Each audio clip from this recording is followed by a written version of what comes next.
Seja bem-vindo, seja bem-vinda ao DRN Audiolivros. Se você curte aí histórias de alta fantasia e outros tipos de livros, siga a gente aí, que sempre estamos produzindo bastante coisa. Deixe suas dicas para leituras futuras, mesmo que eu não traga imediatamente, em alguma hora eu vou trazer. Se tem alguma dica de melhoria também, deixe nos comentários que a gente sempre tenta te seguir. E que 2023 seja um ano melhor para todos nós. Não esqueça de curtir e deixar o like para dar uma força pra gente no canal também aí. E vamos mergulhar nas nossas aventuras. Capítulo 16.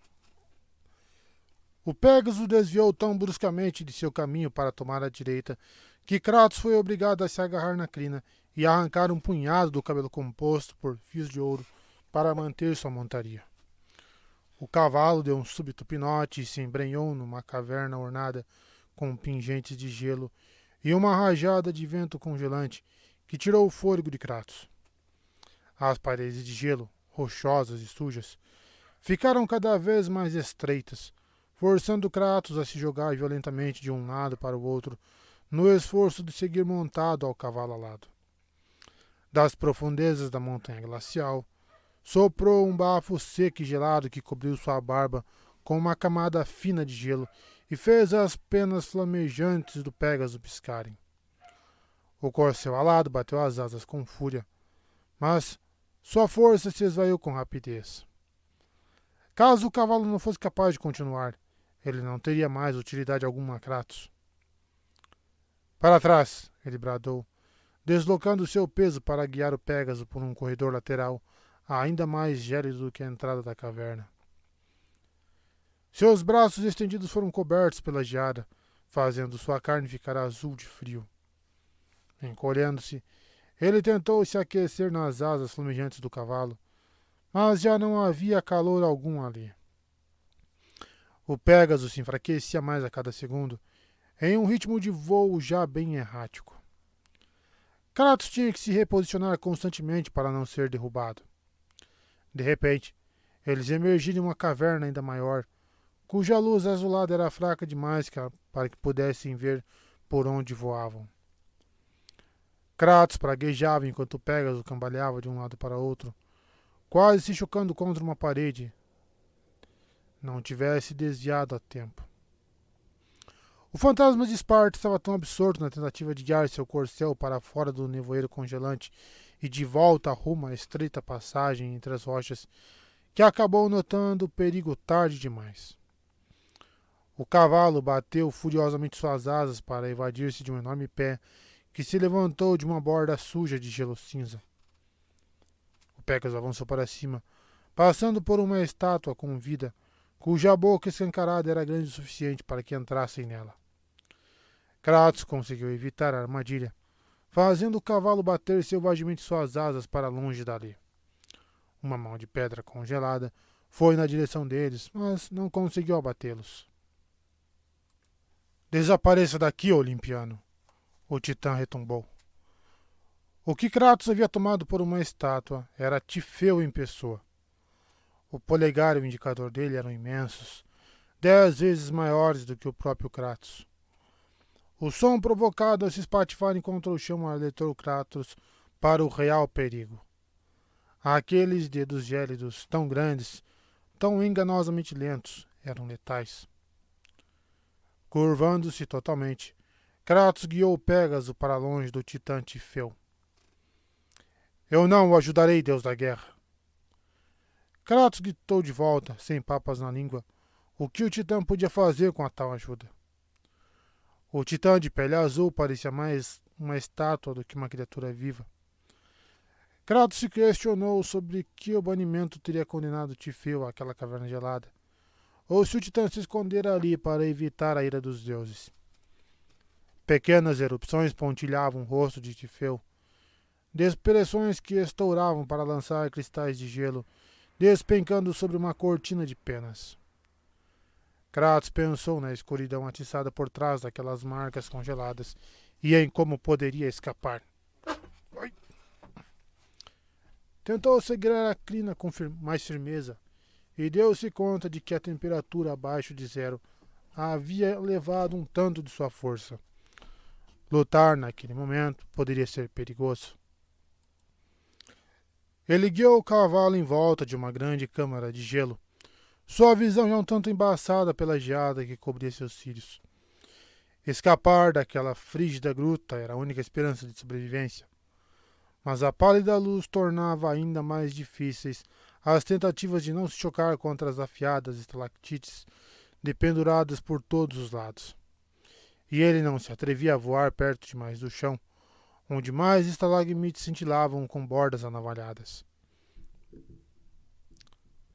O cavalo respondeu com lerdeza a seu comando, voando alto novamente para dentro da câmara invernal, mas perto demais do rosto do então animado titã. A boca de Tifeu soprou ondas de um vento nocivo e gélido.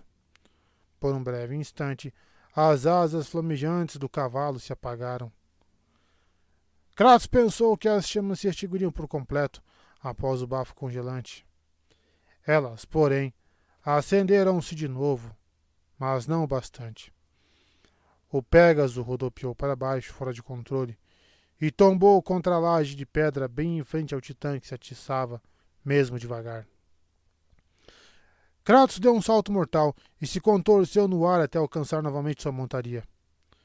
Quando os dedos de Tifeu se levantaram, pesados, e desabaram com uma velocidade surpreendente. O Pégaso ficou preso embaixo da pesada e fria palma da mão.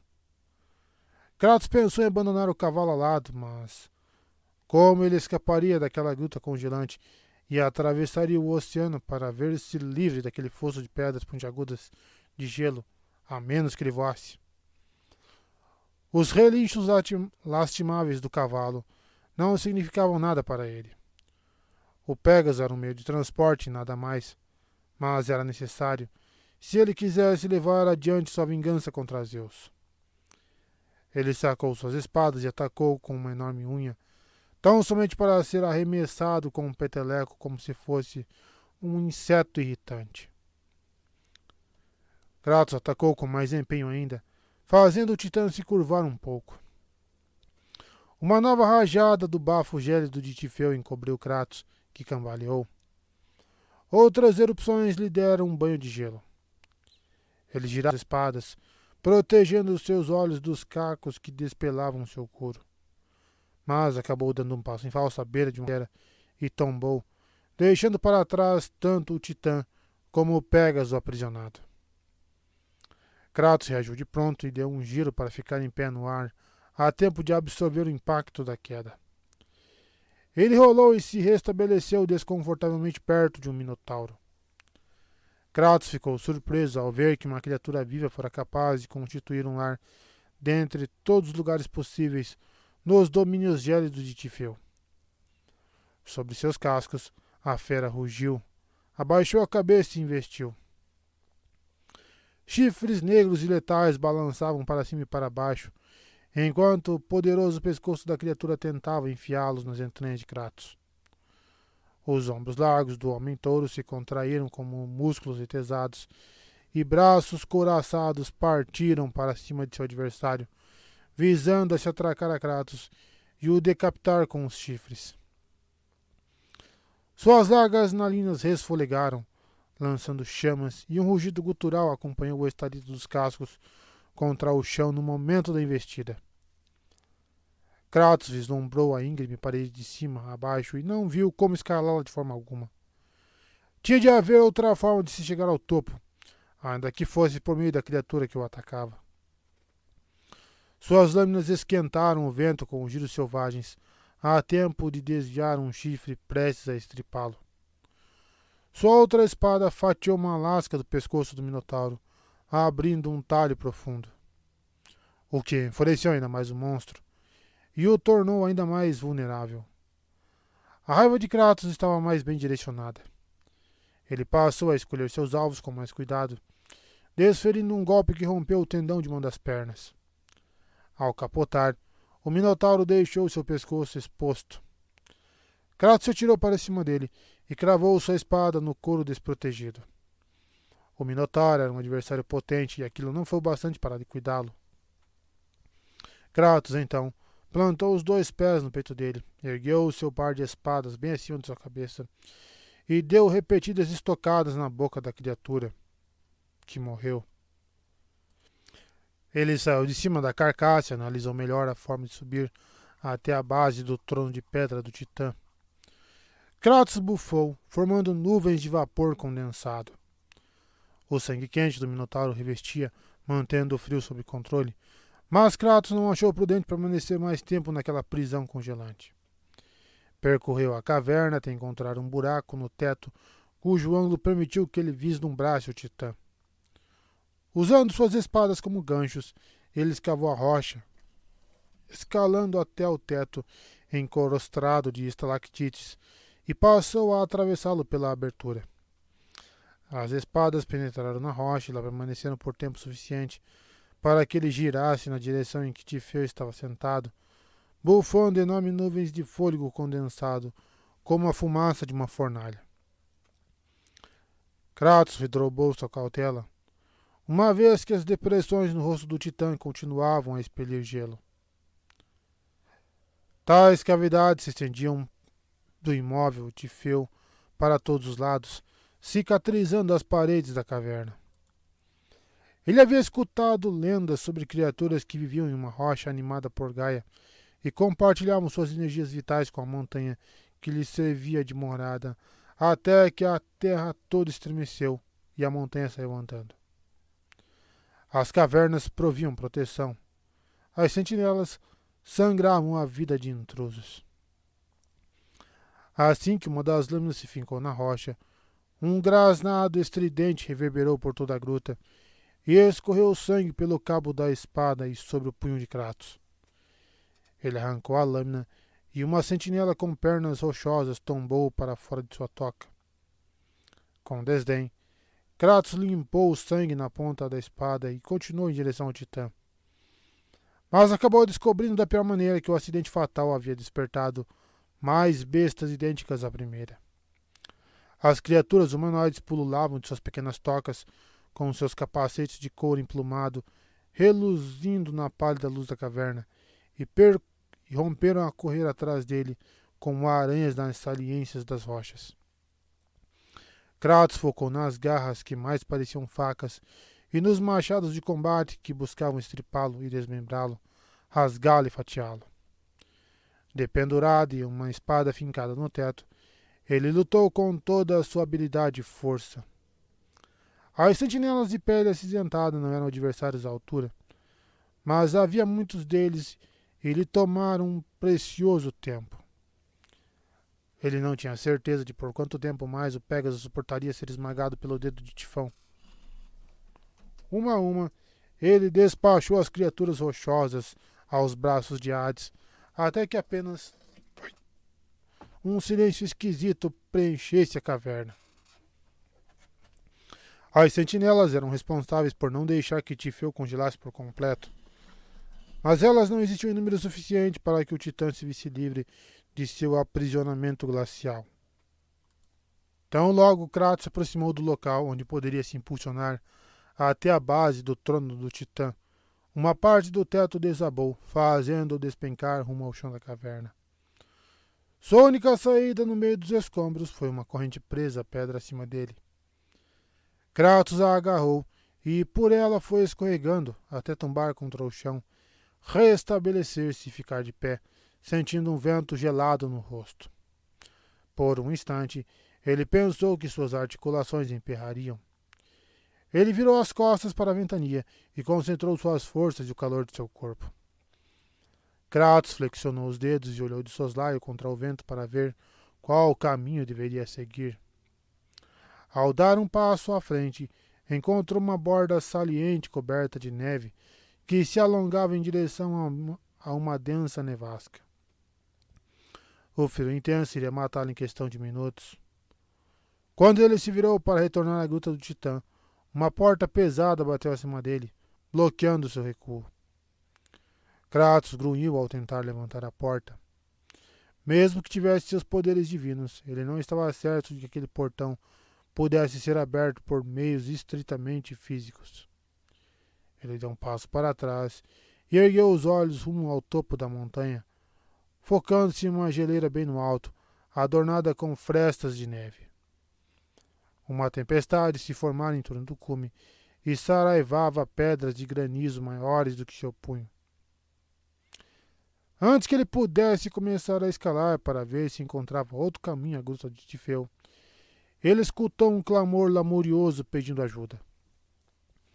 Kratos foi averiguar quem compartilhava seu dilema de estar trancado do lado de fora.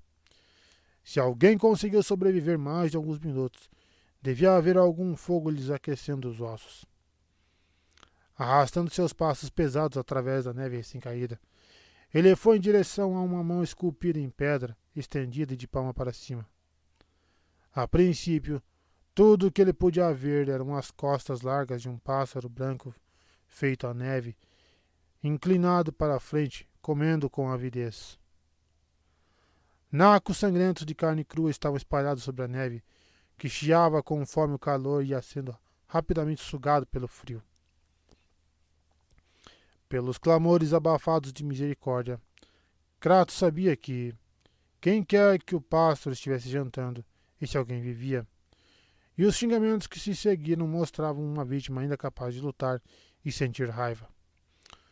Os passos largos e pesados de Kratos fizeram com que o enorme pássaro girasse sua cabeça de um lado para o outro, para acabar fitando-o com um olhar indiferente. Tiras de carne ensanguentada se dependuravam de seu bico serrilhado. Com um único grasnido, o pássaro bateu suas asas imensas e se elevou ao céu. Kratos ergueu o braço para proteger os olhos da neve levantada pelo impulso brusco da ave ao decolar. Então logo baixou o braço, franziu a testa.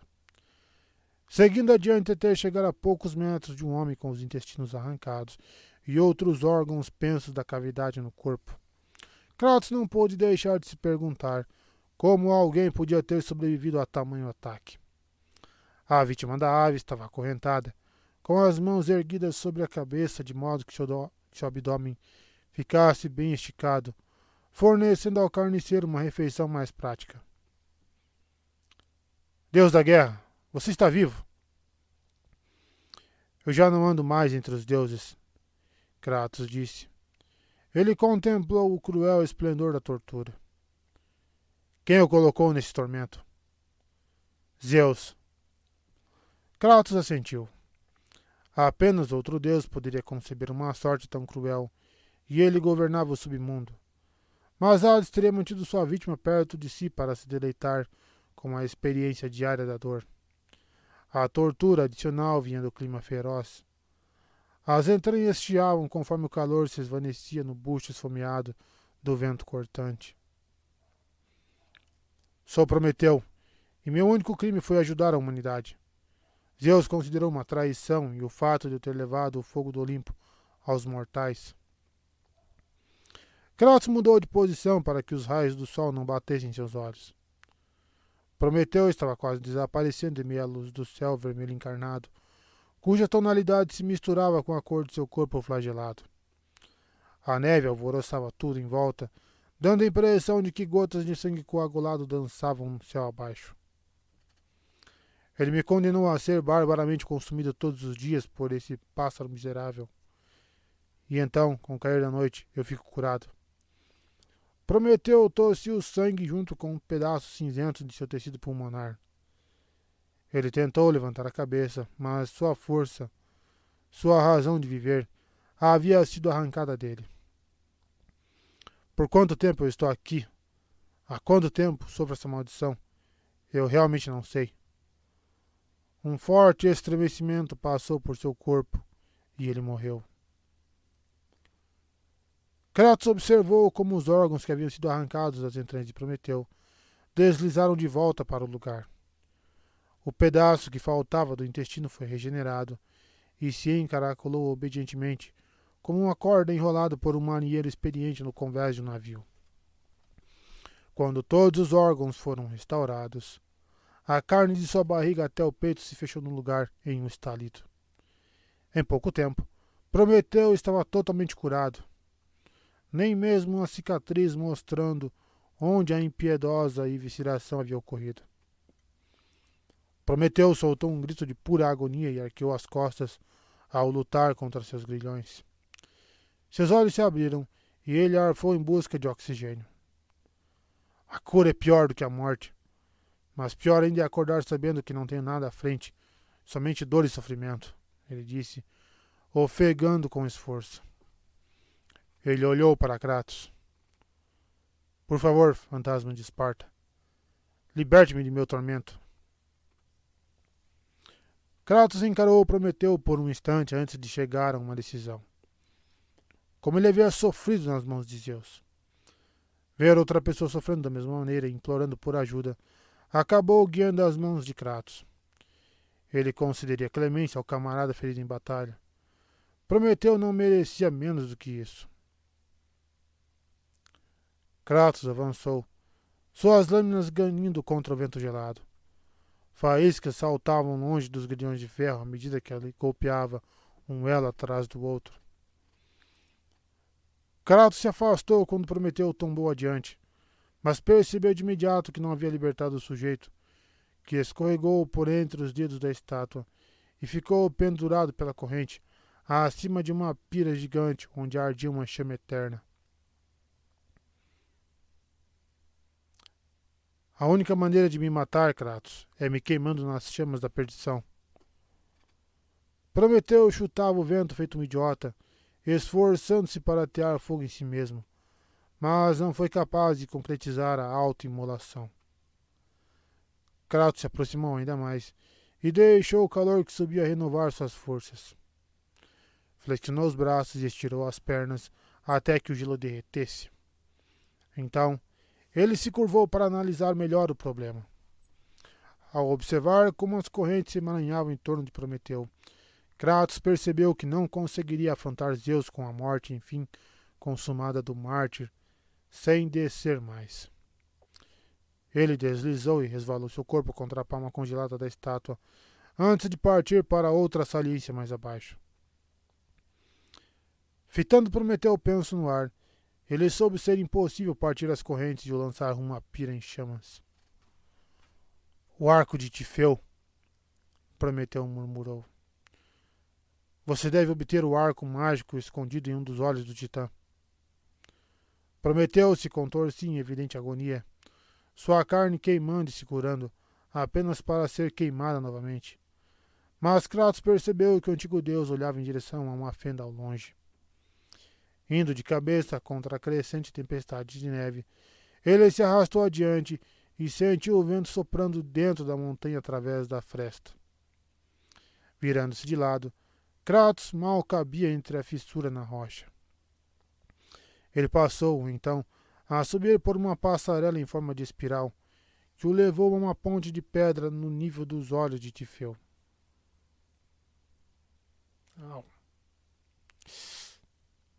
Um grito agudo e horripilante o alcançou. Um trio de arpias magricelas vigiavam a ponte. Em perfeita sincronia, soltaram grasnidos estridentes como se fossem uma só criatura, e se lançaram alto para atacá-lo. Suas asas de couro batiam contra o vento gelado, e seus focinhos partidos ao meio e retorcidos resfolegavam uma forte rajada, enquanto partiam com suas garras para cima dele. O fedor pestilento o deixou enjoado. Kratos odiava arpias, tanto quanto a raiva estúpida e feroz que elas sentiam.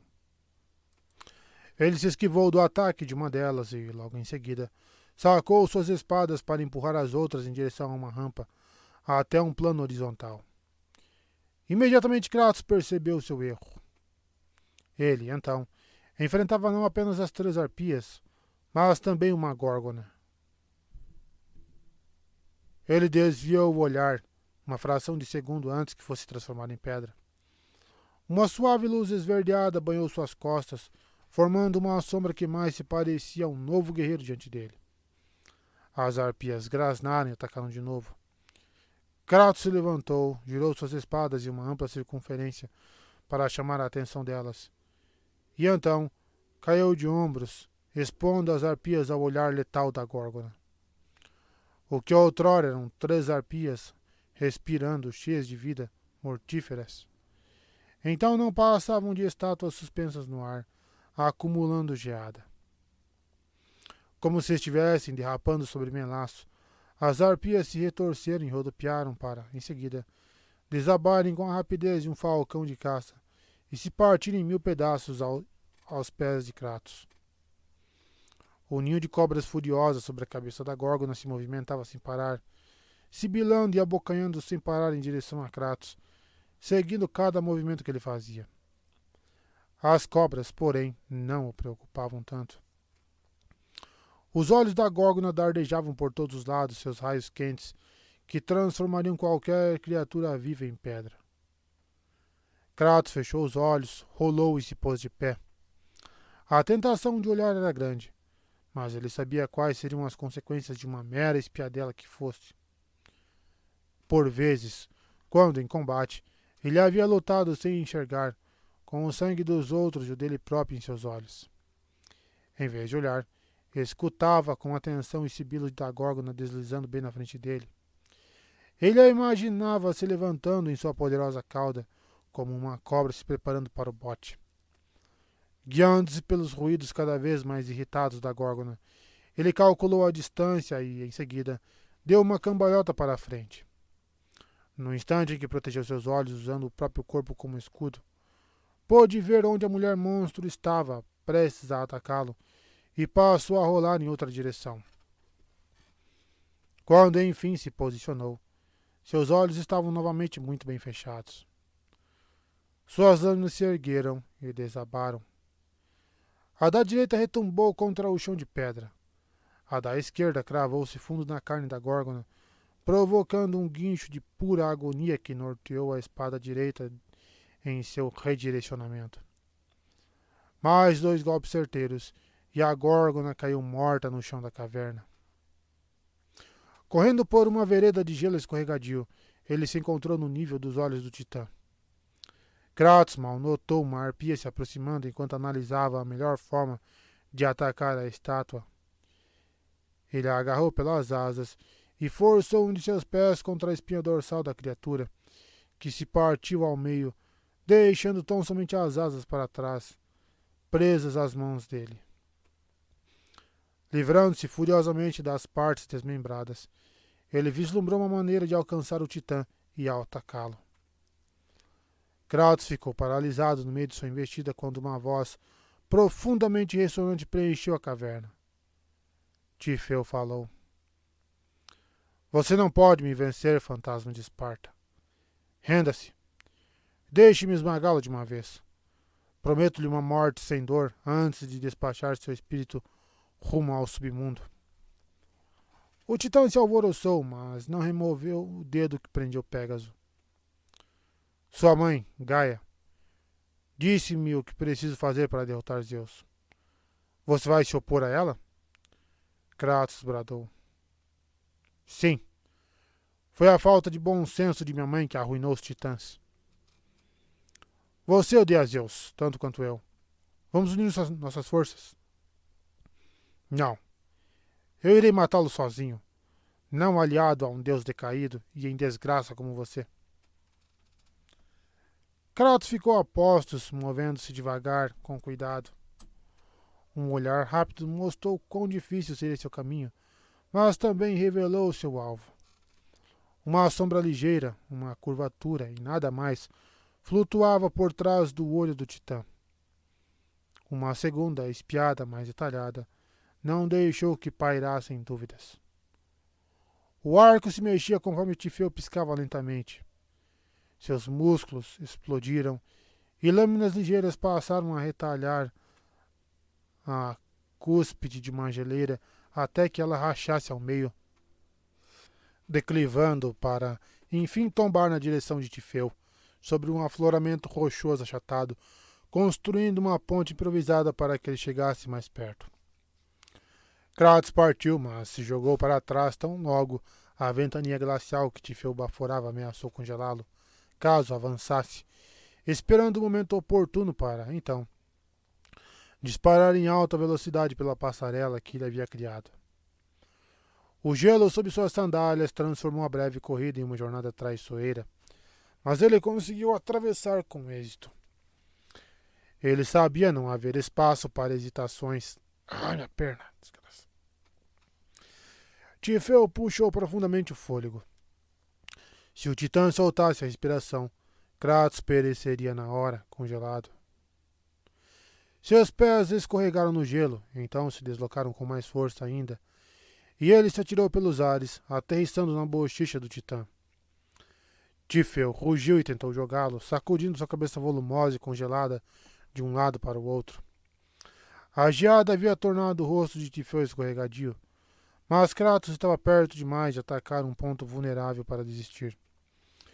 Se ele simplesmente desistisse, teria deslizado pela bochecha como uma lágrima letal, para despencar de uma altura muito grande, bem onde o titã ainda mantinha o Pégaso em cativeiro, situação em que nada otimizaria seus esforços.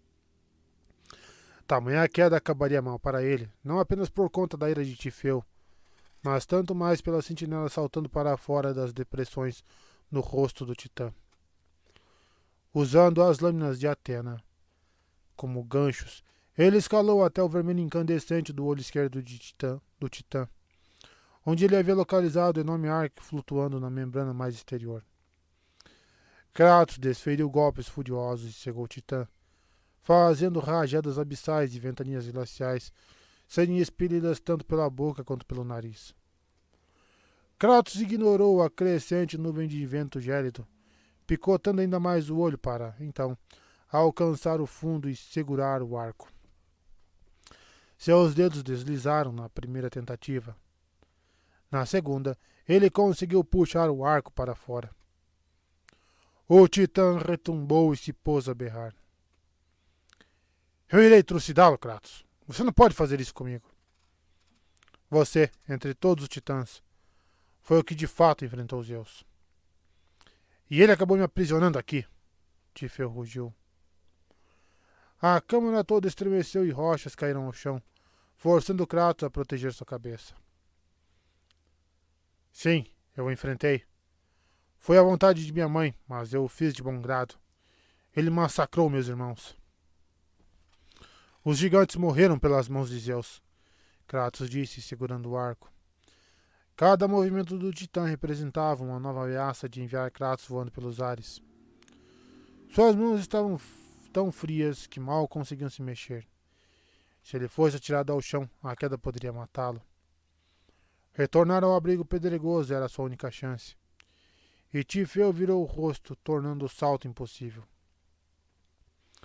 Uma enorme lágrima se formou no olho do titã e deslizou. O líquido quase empedrado de tão frio encobriu as pernas de Kratos, ameaçando congelá-las onde tocasse. Sua posição parcamente vantajosa na bochecha de Tifeu estava em risco. Por mais que tentasse, ele não conseguia escapar da lágrima. Ela, enfim, congelou na altura dos tornozelos dele e, em seguida, continuou descendo. Eu sou o último filho de Gaia, e o que ela mais sobrecarrega com suas artimanhas. Esta pode ser sua única chance de escapar desse desterro cruel, Kratos disse. Com o arco em uma das mãos, utilizou a outra para agarrar sua espada e golpear o punho dela contra o bloco de lágrimas congelada. Apareceram pequenas rachaduras, mas a pedra de gelo acabou se deslocando ainda mais e deslizou, de modo que ela e ele perdessem o equilíbrio. De onde estava, ele podia vislumbrar bem a altura da queda, sem o menor esforço. Centenas de metros o separavam de onde o titã ainda esmagava o Pégaso, mantendo-o seu prisioneiro. E se você falhar? A vitória será minha. É você quem diz, Kratos, mas eu não posso correr o risco. O que você tem a perder? Uma eternidade nessa prisão? Que Zeus o atormente ainda mais? Minha esposa. Equidna? Kratos continuou a martelar no gelo e conseguiu livrar seu pé esquerdo. Tifeu girava sua cabeça em volta e fez com que um grande pedaço de lágrima tombasse de seu rosto, para espatifar-se bem abaixo. Minha querida esposa e meus filhos. Depois que me aprisionou aqui, Zeus permitiu que eles vivessem em liberdade. Um desafio a futuros heróis. Se eles sequer imaginar que eu ajudei você, mataria todos eles. É melhor viver no exílio, tendo minha amada família livre, do que enfrentar Zeus e tê-los todos mortos, caso você venha a falhar. Eu não sabia, Kratos disse. Perder a família é um fardo terrível de se carregar. Você deve saber bem, Tifeu berrou. Seu bafo gelado soprou e girou para resfriar Kratos ainda mais. Mas um golpe final, com o punho da espada, enfim partiu a lágrima que o aprisionava. Você quer que eu padeça da mesma dor que você sente? Será que você não falharia com minha família assim como falhou com a sua? Kratos eriçou-se de raiva. Será que o tormento que lhe foi afligido por Ares nunca teria fim? Eu irei massacrar Zeus. Kratos caiu de joelhos quando Tifeu começou a chacoalhar-se, rugindo seu amor por Equidna, seu ódio por Zeus, e prometendo interromper qualquer tentativa de destronar o rei dos deuses para preservar as vidas de sua esposa e seus filhos. Como a fúria do Titã se tornou ainda mais violenta, restou a Kratos se lançar pelos ares, aterrissando novamente no abrigo coberto de gelo. Escorregando para cair de joelhos, ele descobriu ser impossível recuperar o equilíbrio. Das bochechas do Titã, caroços acinzentados foram inchando por toda parte, transformando-se em sentinelas determinadas a preservar sua morada. Tifeu. Rolando, Kratos atravessou uma delas, então a agarrou, apoiando-se nela para se levantar. Depois arrancou a sua cabeça em uma contorção selvagem. Duas outras sentinelas cresceram como se fossem lágrimas escuras na bochecha de Tifeu. Se continuasse a lutar daquela maneira, ele logo iria perecer. Foi quando ergueu a arma arrebatada de seu esconderijo. Ele puxou a corda e apontou para o olho do Titã. Muito embora o arco não estivesse armado, quando ele soltou a corda, uma flecha de gelo reluzente navegou fiel ao alvo, enfiando-se no olho de Tifeu, completamente cego. O berro que resultou forçou Kratos para trás.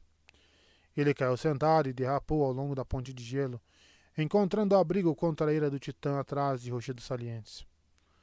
Muito embora ele não fosse capaz de atacar, Tifeu involuntariamente o ajudou. A chacoalhada de cabeça havia desalojado as sentinelas e, por um instante, chegou a distraí-las. A violenta investida glacial durou algum tempo ainda, mas o Titã teve de, enfim, tomar fôlego. A trégua permitiu que Kratos analisasse sua situação. Tinha de haver uma maneira de libertar o Pégaso e voar para fora daquela prisão de gelo. Atacar Tifeu e suas sentinelas de nada adiantaria, mesmo usando o arco. Kratos refez seu caminho rumo à fresta que dava para o lado de fora, em meio à tempestade de neve, e retornou para onde Prometeu pendia sobre a chama olímpica. Kratos, Prometeu exclamou, você não me abandonou. Eu almejo derrotar Zeus, disse ele. Você tem de me dizer como escapar desta prisão congelada. Liberte-me do meu tormento, eu lhe imploro. Acabe com isto e eu lhe direi como escapar. Kratos puxou a corda do arco e disparou. Uma rajada gelada de vento voou para ricochetear nas correntes que prendiam Prometeu. A segunda flecha as balançou tão somente. Mas Kratos era um especialista em todo tipo de arma. Sem paciência alguma para ritmar a toada entre armar uma flecha e dispará-la, ele encheu o ar de uma vez com seus mísseis de gelo. Um dos elos começou a ceder. Kratos concentrou seu poder de fogo sobre ele. O elo partiu e Prometeu mergulhou abaixo rumo ao centro da enorme pira. Ele caiu de pé e foi imediatamente banhado em chamas.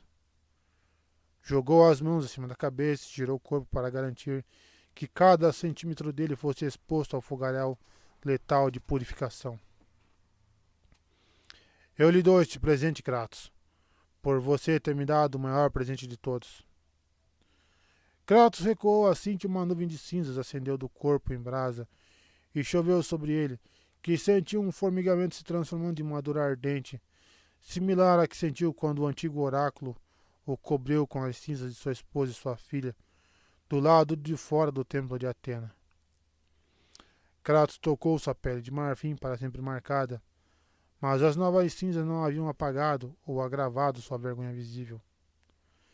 Bem no fundo de seu âmago, ele sentiu o trituramento, ou antes, o atrito de um órgão contra o outro, um poder crescente que não tinha como ser ignorado.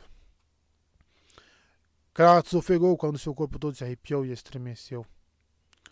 O gelo formado sobre ele derreteu, e a tatuagem vermelha emanou sua luz interior. Quem outrora se sentia enfraquecido pela batalha com Tifeu, agora experimentava apenas uma leveza de corpo e espírito. Ele baixou os olhos e viu as cinzas brancas que, um dia, haviam sido sua esposa e sua filha, e então marcavam permanentemente sua pele, começarem a brilhar uma luz trêmula, até que ele fosse obrigado a fechar os olhos para não ficar cego. Entrou em desespero por ter de cumprir a missão de Gaia, embora aceitasse ser aquela única forma de despachar Zeus rumo à sorte que merecia. O poder renovado de Kratos também renovou sua determinação.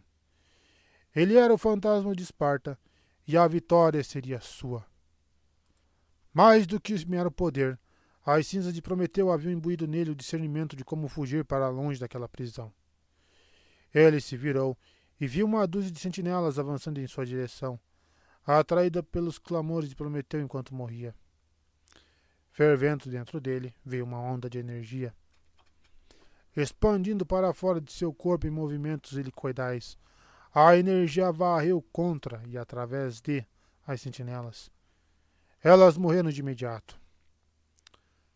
A fúria dos titãs, chegou-lhe o sussurro distante de Prometeu.